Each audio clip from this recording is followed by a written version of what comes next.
Hello everyone, welcome back to our channel the hungry chef. మీరు కనుక first time మన ఛానల్ని చూసినట్టయితే please do subscribe, like and share. ఈరోజు రెసిపీ వచ్చేసి కుష్కా రైస్ అండి. Very simple and tasty recipe. And దీనికి కావాల్సిన పదార్థాలు ఉల్లిపాయలు, పచ్చిమిరపకాయలు, పుదీనా ఇవన్నీ సన్నగా తరుపుకొని పెట్టుకోవాలి.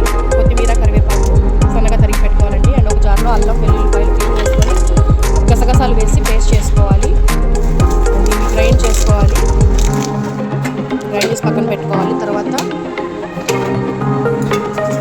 స్టవ్ ఆన్ చేసుకొని ప్యాన్ పెట్టుకొని ప్యాన్లో ఒక 3 టేబుల్ స్పూన్ ఘీ వేసుకోండి.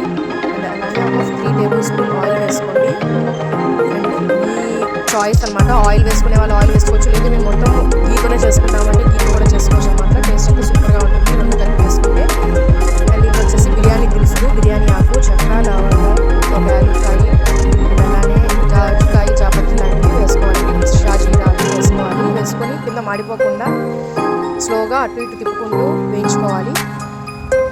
ఇది కొంచెం రోస్ట్ అయినాక ఆయిల్లో ముందుగా గ్రైండ్ చేసి పెట్టుకున్న అల్లం, వెల్లుల్లి పేస్ట్ వేసి బాగా గోల్డెన్ బ్రౌన్ కలర్లోకి వచ్చేలాగా పచ్చివాసన పోయేదాకా రోస్ట్ చేసుకోవాలి.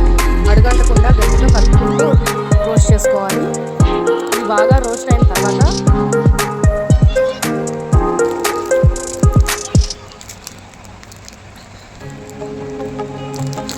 అడుగంటకుండా అటు ఇటు కలుపుకుంటూ ఉండాలి. తర్వాత ఆనియన్స్ అండ్ పచ్చిమిర్చి వేసుకొని బాగా కలుపుకోవాలి. ఆనియన్స్ బాగా గోల్డెన్ బ్రౌన్ వచ్చేదాకా వేయించుకోవాలండి. ఆనియన్ ఎంత వేగితే, అల్లం పేస్ట్ ఎంత వేగితే మనకి బిర్యానీ అంత టేస్ట్ వస్తుంది. కొంచెం సాల్ట్, రుచికి తగ్గ ఉప్పు, పసుపు వేసుకొని బాగా కలుపుకోవాలి. ధనియాల పొడి ఇదైతే మన ఛానల్లో మీకు ఆల్రెడీ పోస్ట్ చేసామండి. ఉప్పు, కారం, పసుపు వేసుకొని బాగా కలుపుకోవాలి. అండ్ ఇప్పుడు పెరుగు కూడా వేసుకొని మిక్స్ చేసుకోవాలి. మసాలా దగ్గర పడినప్పటికీ ఇట్లా వస్తుందండి. ఆయిల్ అంతా పైకి వచ్చేయాలి. అండ్ ఇప్పుడు అలానే కొత్తిమీర, కరివేపాకు, పుదీనా వేసి బాగా కలుపుకోవాలి. అండ్ ఇప్పుడు రైస్ 1 గ్లాస్ రైస్ తీసుకొని 1 గ్లాస్కి మీరు 2 గ్లాసెస్ ఆఫ్ వాటర్ వేయాలండి. అసలు మసాలా ఉడికిన తర్వాత వాటర్ పోసి బాగా మరిగించుకోవాలి. మరిగిన నీళ్ళల్లో మన ముందుగా కడిగి పెట్టుకున్న రైస్ వేసుకొని కలబెట్టుకోవాలండి.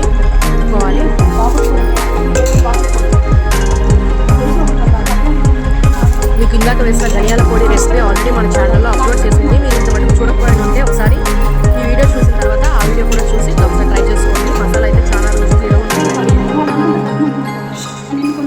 అండ్ రైస్ మొత్తం వేసేసుకున్న తర్వాత మూత పెట్టుకోవాలండి. తర్వాత ఇట్లా ఉడుకుతూ ఉంటుంది. ఉడికిన తర్వాత మీరు కాజు వేసుకొని ఒకసారి తిప్పుకోవాలి. అది ఉడుకుతూ ఉంటే మంచి స్మెల్ వస్తుందండి. బిర్యానీ ఆరోగ్యం మంచి అరోమా వస్తుంది అనమాట. కలుపుకున్న తర్వాత మూత పెట్టేసుకోవాలి.